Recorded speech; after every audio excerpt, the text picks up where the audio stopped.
केदारनाथ से आगे है अमरनाथ और उससे आगे है कैलाश पर्वत। कैलाश पर्वत शिव जी का मुख्य समाधिस्थ होने का स्थान है तो केदारनाथ विश्राम भवन हिमालय के कनकन में भगवान शिव शंकर का स्थान है। बाबा अमरनाथ को आजकल स्थानीय मुस्लिमों के प्रभाव के कारण बाबा बर्फानी कहा जाता है, जो कि अनुचित है। उन्हें बाबा बर्फानी इसलिए कहा जाता है कि उनके स्थान पर प्राकृतिक रूप से बर्फ का शिवलिंग निर्मित होता है। शिवलिंग का निर्मित होना समझ में आता है, लेकिन इस पवित्र गुफा में हिम शिवलिंग के साथ ही एक गणेश पीठ व एक पार्वती पीठ भी हिम से प्राकृतिक रूप में निर्मित होता है। पार्वती पीठ ही शक्तिशाली स्थान है। यहाँ माता शक्ति की कंठ का निपात हुआ था। पार्वती पीठ 51 शक्ति पीठों में से एक है। यहाँ माता के अंग तथा अंग भूषण की पूजा होती है। ऐसे बहुत से तीर्थ हैं जहाँ प्राचीन काल में सिर्फ साधु संत ही जाते थे और वहाँ जाकर वे तपस्या करते थे, लेकिन आजकल यात्रा सुविधाएं सुगम होने के चलते व्यक्ति कैलाश पर्वत और मानसरोवर भी जाने लगे हैं। ये वे स्थान हैं जो हिंदुओं के लिए सबसे महत्वपूर्ण है। तो आइए दोस्तों, आज की वीडियो में हम अमरनाथ मंदिर से जुड़े रहस्यों और चमत्कारों के बारे में जानते हैं।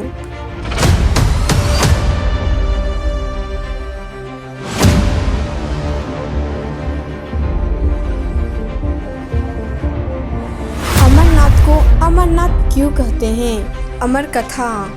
इस पवित्र गुफा में भगवान शंकर ने भगवती पार्वती को मोक्ष का मार्ग दिखाया था। इस तत्वज्ञान को अमर कथा के नाम से जाना जाता है, इसलिए इस स्थान का नाम अमरनाथ पड़ा। यह कथा भगवती पार्वती तथा भगवान शंकर के बीच हुआ संवाद है। यह उसी तरह है जिस तरह कृष्ण और अर्जुन के बीच संवाद हुआ था। क्यों सुनना चाहते थे पार्वती अमर कथा? अमरनाथ कथा। सती ने दूसरा जन्म हिमालय के यहाँ पार्वती के रूप में लिया। पहले जन्म में वे तज की पुत्री थी तथा दूसरे जन्म में वे दुर्गा बनी। एक बार पार्वती जी ने शंकर जी से पूछा, मुझे इस बात का बड़ा ही आश्चर्य है कि आपके गले में नरमुंड माला क्यों है? भगवान शंकर ने बताया, पार्वती, जितनी बार तुम्हारा जन्म हुआ है उतने ही मुंड मैंने धारण किए हैं। पार्वती बोली, मेरा शरीर नाशवान है, मृत्यु को प्राप्त होता है, परंतु आप अमर हैं। इसका कारण बताने का कष्ट करें। मैं भी अजर अमर होना चाहती हूँ। भगवान शंकर ने कहा, यह सब अमर कथा के कारण है। यह सुनकर पार्वती जी ने शिव जी से कथा सुनाने का आग्रह किया। बहुत वर्षों तक भगवान शंकर ने इसे टालने का प्रयास किया, लेकिन जब पार्वती की जिज्ञासा बढ़ गई तब उन्हें लगा कि अब कथा सुना देना चाहिए। अब यह सवाल था कि अमर कथा सुनते वक्त कोई अन्य जीव इस कथा को ना सुने, इसलिए भगवान शंकर ने 5 तत्वों पृथ्वी, जल, वायु, आकाश और अग्नि का परित्याग करके इन पर्वतमालाओं में पहुंच गए और अमरनाथ गुफा में भगवती पार्वती जी को अमर कथा सुनाने लगे। अमरनाथ गुफा जाते वक्त शिव जी ने इनको त्याग दिया। अमरनाथ गुफा की ओर जाते हुए वे सर्वप्रथम पहलगाम पहुँचे, जहां उन्होंने अपने नंदी बैल का परित्याग किया। तत्पश्चात चंदनवाड़ी में उन्होंने अपनी जटा केशों से चंद्रमा को मुक्त किया। शेषनाग नामक झील पर पहुंचकर उन्होंने अपने गले से सर्पों को भी उतार दिया। पीरी पुत्र श्री गणेश को भी उन्होंने महागुणस पर्वत पर छोड़ देने का निश्चय किया। फिर पंचतरणी पहुंचकर शिव जी ने 5 तत्वों का परित्याग किया। सब कुछ छोड़कर अंत में भगवान शिव ने इस अमरनाथ गुफा में प्रवेश किया और माता पार्वती जी को अमर कथा सुनाने लगे। जब शिव जी कथा सुना रहे थे तब एक घटना घटी। सुखदेव, जब भगवान शंकर इस अमृत ज्ञान को माता पार्वती को सुना रहे थे तो एक सुख यानी हरी कंठी वाला तोता का बच्चा भी यह ज्ञान सुन रहा था। माता पार्वती कथा सुनने के बीच बीच में हुंकारा भरती थी। पार्वती जी को कथा सुनते सुनते नींद आ गई और उनकी जगह पर वहां बैठे एक शुक ने हंकारी भरना प्रारंभ कर दिया। जब भगवान शिव को यह बात ज्ञात हुई तब वे शुक को मारने के लिए दौड़े और उसके पीछे अपना त्रिशूल छोड़ा। शुक जान बचाने के लिए तीनों लोकों में भागता रहा। भागते भागते वह व्यास जी के आश्रम में आया और सूक्ष्म रूप बनाकर उनकी पत्नी वाटिका के मुख में घुस गया। वह उनके गर्भ में रह गया। ऐसा कहा जाता है कि ये 12 वर्ष तक गर्भ के बाहर ही नहीं निकले। जब भगवान श्री कृष्ण ने स्वयं आकर इन्हें आश्वास दिया कि वह बाहर निकलने पर तुम्हारे ऊपर माया का प्रभाव नहीं पड़ेगा, तभी ये गर्भ से बाहर निकले और व्यास जी के पुत्र कहलाए।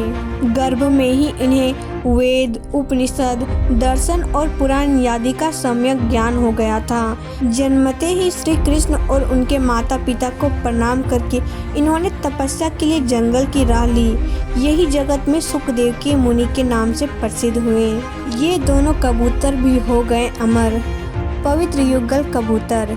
श्री अमरनाथ की यात्रा के साथ ही कबूतरों की भी कथा जुड़ी हुई है। इस कथा के अनुसार एक समय महादेव संध्या के समय नृत्य कर रहे थे कि भगवान शिव के गण आपस में ईर्ष्या के कारण क्रू क्रू शब्द करने लगे।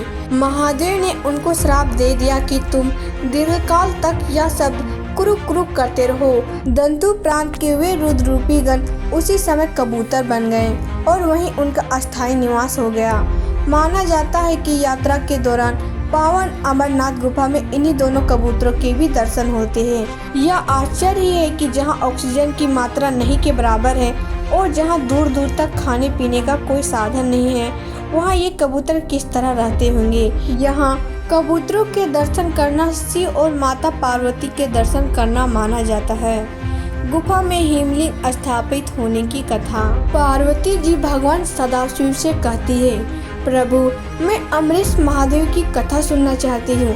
मैं यह भी जानना चाहती हूँ कि महादेव गुफा में स्थित होकर अमरीश क्यों और कैसे कहलाएं। सदाशिव भोलेनाथ बोले, देवी आदिकाल में ब्रह्मा, प्राकृतिक, स्थावर, जंगल, मनुष्य संसार की उत्पत्ति हुई। इस क्रमानुसार देवता, ऋषि, पितर, गंधर्व, राक्षस, सर्प, यक्ष, भूतगण, कुष्मांड, भैरव, गीदड़, दानव आदि की उत्पत्ति हुई। इस प्रकार नए प्रकार के भूतों की सृष्टि हुई, परंतु इंद्रादि देवता सहित सभी मृत्यु के वश में थे। इसके बाद भगवान भोलेनाथ ने कहा कि मृत्यु से भयभीत देवता उनके पास आए। सभी देवताओं ने उनकी स्तुति की और कहा कि हमें मृत्यु बाधा करती है। आप कोई ऐसा उपाय बतलाएं जिससे मृत्यु हमें बाधा न करें। मैं आप लोगों की मृत्यु के भय से रक्षा करूंगा। कहते हुए सदाशिव ने अपने सिर पर से चंद्रमा की कला को उतारकर निचोड़ा और देवता गणों से बोले, यह आप लोगों की मृत्यु रोग की औषधि है। उस चंद्रकला के निचोड़ने से पवित्र अमृत की धारा बह निकली और वही धारा बाद में अमरावती नदी के नाम से विख्यात हुई। चंद्रकला को निचोड़ते समय भगवान सदाशिव के शरीर पर जो अमृत की बूंदे गिरे वे सूख गए और पृथ्वी पर गिर पड़े। पावन गुफा में जो भस्म है वे इसी अमृत बिंदु के कण हैं जो पृथ्वी पर गिरे थे। सदाशिव भगवान देवताओं पर प्रेम निछावर करते समय स्वयं द्रवभूत हो गए। देवगण सदाशिव को जल स्वरूप देकर उनकी स्तुति में लीन हो गए और बारंबार नमस्कार करने लगे। भोलेनाथ ने देवताओं से कहा, हे देवताओं, तुमने मेरा बर्फ का लिंग शरीर इस गुफा में देखा है। इस कारण मेरी कृपा से आप लोगों को मृत्यु का भय नहीं रहेगा। अब तुम यहीं पर अमर होकर शिव रूप को प्राप्त हो जाओगे। आज से मेरा यह आनंदी लिंग शरीर तीनों लोकों में अमरीश के नाम से विख्यात होगा। देवताओं को ऐसा वर देकर सदाशिव उस दिन से लीन होकर गुफा में रहने लगे। भगवान सदाशिव ने अमृत रूप सोमकला को धारण कर देवताओं की मृत्यु का नाश किया। तभी से उनका नाम अमरेश्वर प्रसिद्ध हुआ। तो दोस्तों, ये थी अमरनाथ गुफा का कथा। अगर आपको वीडियो पसंद आए तो वीडियो को लाइक कर चैनल को सब्सक्राइब कर दीजिएगा ताकि हम ऐसे ही वीडियो आप तक पहुंचा सकें। तो आज की वीडियो में बस इतना ही। मिलते हैं नेक्स्ट वीडियो के साथ। तो आज के लिए हर हर महादेव।